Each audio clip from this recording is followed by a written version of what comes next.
Well, how are you doing? New week. What's happening where you are? Hope you're doing great. What's the latest news in your land? Let us know.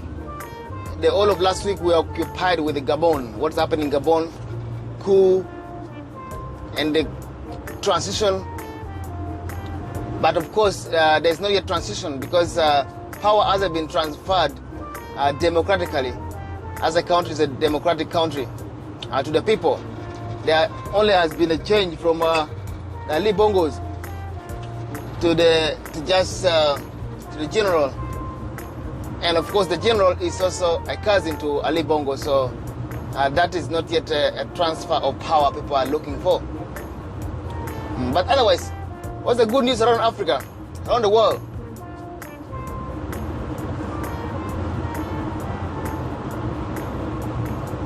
So I hope to be sharing with some good news today. And we see how beautiful Africa is and what is the potential of Africa. Giving Africa time, what will be of Africa given a specific time on a progressive line? Like right now, there are a lot of mega projects going on in Africa. Road construction, bridges, factories. There are mega constructions going on in Africa right now that will directly affect the livelihood of the Africans. It will change the way we live now. We shall become a productive continent. Maybe we shall start doing a lot of exports, you know, like China is doing. Just 30 years ago, China wasn't China today. China was a poverty-stricken nation. But through determination, they identified their problem and they said, okay, we have to have a goal. We have to have a 30-year goal, 50-year goal. And now they're surpassing that. They have become the first world country. And not only China, but there are a lot of success stories from countries like Singapore, countries like Vietnam that had war with America, destroyed all that country. They recovered back and they started doing so well, you know, economically. So there's a lot happening in Africa. There's a lot of good news in Africa. So I think that for the young people who are looking forward to leaving Africa, I think that this is not the time now. Because internet has brought us together. Now what happens in China, in India, in Europe, America, can happen in Africa simultaneously. So the Africans who have maybe moved to these countries I'm talking about before should not now encourage the Africans who are in Africa to move. Because not all Africans are going to move anyway. But we can still move in form of exchange of knowledge, in travel, but to go back to Africa and build Africa. Because Africa is the richest continent on earth. There's no doubt about that. Since the beginning of time, people have been taking from Africa, taking African people, taking African resources, assets, but it can't finish. So it shows us that a sign we can build Africa now from what we have. The human resources.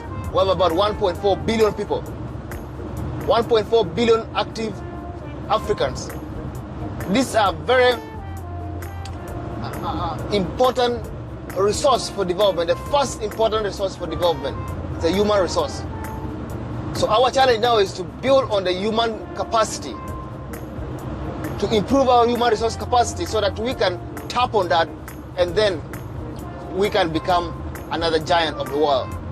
It shouldn't just be a competition, but it should be an expression where we Africans are happy of who we are. You know, growing as an African child, we grew up with the mentality of having help coming from UN, coming from World Health Organization, from all organizations. They were almost set up to help Africa. But you can see that basically it wasn't set up to help Africa. It doesn't help until Africans wake up for themselves. So I'm trying to tie this up with the number of coups that are happening in Africa. There was a development in democratic processes in many African countries that are respecting the rule of law, and they're saying, okay, you know, this is for us, let's build this for ourselves. Let this country be managed by us, and then we can chart the destiny of the country. So there's a lot of positive news when it comes to Africa. I talked about the mega projects going on in Africa. There's a lot of great news coming from Africa. We only need to figure this out, and then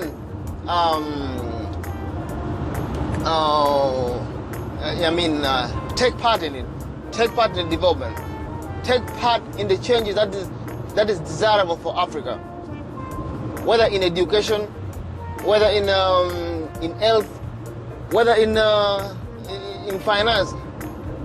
We have to take the responsibilities, and it's not far. Soon we're gonna be there, because you see, China grew in a record time. India is the least talked about nation right now, but it's one of the most fastest prospering nations in the whole world. They just went to the moon. What a great news. India just made it to the moon, and they didn't just make it to regular moon, they went to the dark side of the moon, where nobody used to go. Can you see that? And immediately, as if that wasn't the biggest news possible, they took off to the sun. I know this may sound ridiculous, but they took off to the sun. They launched the sun mission. So the sun mission is, of course, they're not going to land on the sun or in, but they are going there. They're going to the space in between the moon, Earth, and the sun, where they'll be observing the sun and its activity for the next so many years.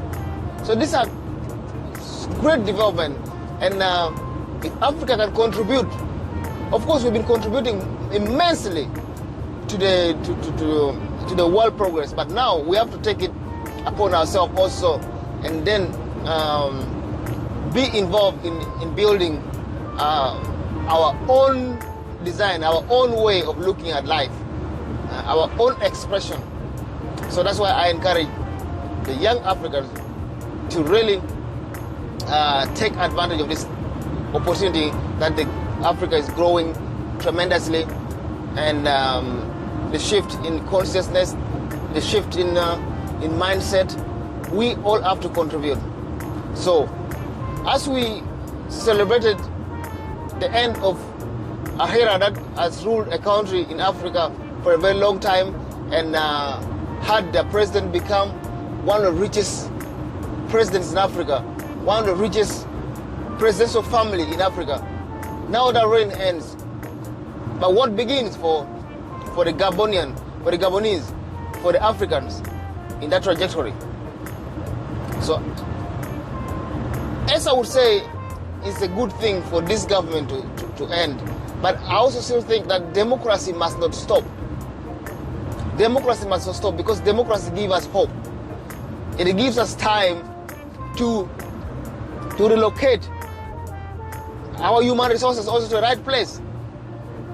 You know, for example, Gabon might be having tremendous brain that can maybe 10x what Gabon is right now in development format. But the problem is democracy was tied, and then you can't have a new leader emerge to serve the people. And so I hope that we can be happy and celebrate Africa. The reason why we do the We Drive program is to show you what is possible, to impress on you. This is Europe, and this country is a small country. I mean, in size and in population, but it has a tremendous system when it comes to its system.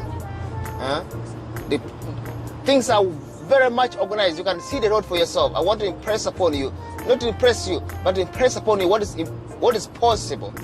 Because, like, if maybe somebody watching me is gonna be the next leader, a top leader in an African country, or in the world of tomorrow, you can see how much is possible in other land, and you can try to replicate it or even do it better. because we have to get inspiration from different sources.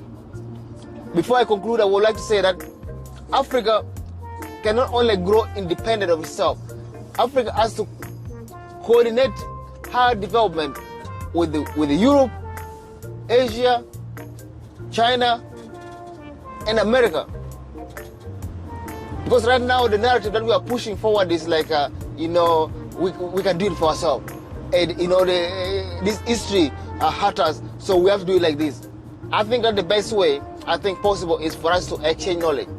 And exchange knowledge, you don't have to wait for somebody to give it to you. You can go ahead and get it. So I hope that this clip can inspire and give us a motivation and inspiration to go forward. See you in the next clip. Remember to subscribe to We Drive. We Drive takes you along the road as we discuss what is very important for Africa, what is very important for us every day. Thank you. See you soon.